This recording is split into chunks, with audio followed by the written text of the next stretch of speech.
नमस्कार। दोस्ती नहीं है, दरार नहीं आने देना है। यह बात मैं हैदराबाद की कर रहा हूं, जहां कांग्रेस और एआईएमआईएम की नई दोस्ती।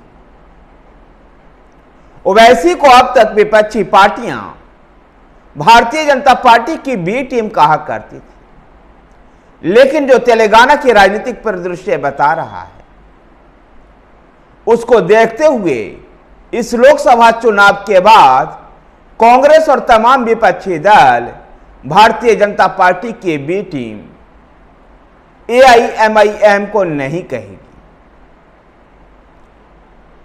एआईएमआई प्रमुख असदुद्दीन ओवैसी पर विपक्षी दलों का आरोप होता था कि वो भाजपा के साथ मिलकर के काम करते हैं, लेकिन जिस प्रकार से भारतीय जनता पार्टी ने एआईएमआईएम प्रमुख असदुद्दीन ओवैसी को हैदराबाद में घेरा है, उसको देखते हुए हैदराबाद में पूरी तरह से घिर चुके ओवैसी अब बाहर नहीं निकल पा रहे हैं।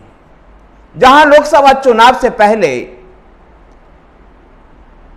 तेलंगाना से बाहर बिहार, उत्तर प्रदेश, महाराष्ट्र और झारखंड में अपने उम्मीदवार उतारने की तैयारी कर रहे थे, लेकिन वक्त आते आते रणनीति से या तो पीछे हट रहे हैं या तो फिर इनके हौसले पस्त हो रहे हैं। और आखिर कारण क्या होगा?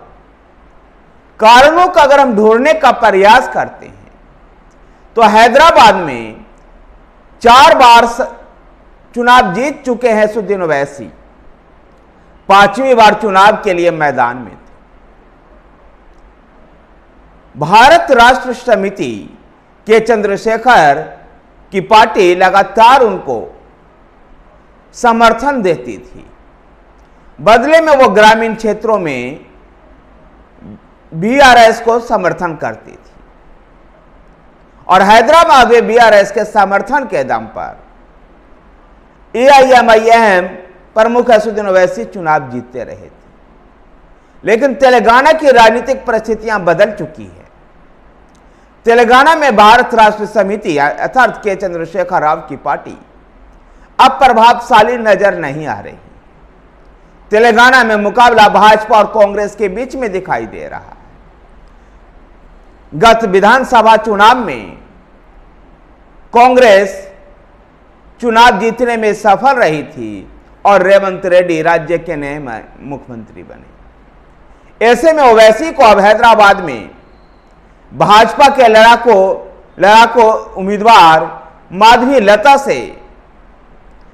लता पर जीत सुनिश्चित करने के लिए दूसरे दलों के सहयोग की जरूरत थी, विशेषकर कांग्रेस की। कांग्रेस इसकी लाज रखते हुए अभी तक हैदराबाद में कोई उम्मीदवार नहीं उतारा है।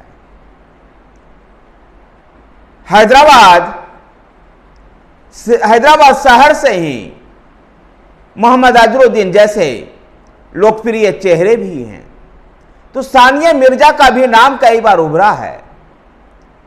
कुछ जगह पर फिरोज खान का भी नाम उभर रहा था। हैदराबाद से ही भारत राष्ट्र समिति के दिग्गज नेता केशव राव और हैदराबाद की मेयर रही विजयलक्ष्मी को रेवंत रेड्डी ने कांग्रेस में शामिल करवा करके और भी चेहरे उपलब्ध करवाए, लेकिन फिर भी किसी पर सहमति नहीं बन रही। वैसे तो तेलंगाना में चौथे चरण में मतदान होगा। अभी नामांकन की प्रक्रिया शुरू ही हुई है। ऐसे में उम्मीद कर सकते हैं कि कांग्रेस उम्मीदवार दे सकती है, लेकिन कांग्रेस की सोच ऐसी नहीं है और कांग्रेस की सोच को भांपते हुए एआईएमआईएम ने बिहार में भी चुनाव लड़ने से पीछे हट रही है। उत्तर प्रदेश में अपना दल कैमराबादी के पल्लवी पटेल के साथ पीडीएम गठजोड़ बनाया था, लेकिन वहां पर भी ओवैसी पीछे हटते हुए दिखाई दे रहे हैं। झारखंड में भी 6 सीटों पर चुनाव लड़ने का ऐलान कर चुके ओवैसी अब झारखंड की बात ही नहीं करते हैं। महाराष्ट्र में भी यही स्थिति है। आखिर अन्य राज्यों में जहां वो पहले दावे के साथ करते थे कि उनकी पार्टी का विस्तार का हक है, कहां से वो चुनाव लड़ेंगे ये विपक्षी पार्टियां कैसे तय करेगी। लेकिन आज वैसी इसी विपक्ष की रणनीति के तहत मुस्लिम वोट बैंकों में बिखराव ना हो, इसको रोकने के लिए उत्तर प्रदेश, बिहार, झारखंड और महाराष्ट्र में अपने उम्मीदवार देने से पीछे हट रही है। तो हैदराबाद में कांग्रेस भी अजरुद्दीन, सानिया मिर्जा या फिरोज खान को यदि उम्मीदवार बनाती है तो मुस्लिम वोट में बिखराव होगा और इस बिखराव का सीधा फायदा भारतीय जनता पार्टी को पहुंचेगा। वैसे भी 4 साल पहले हैदराबाद नगर निगम के चुनाव के समय में भारतीय जनता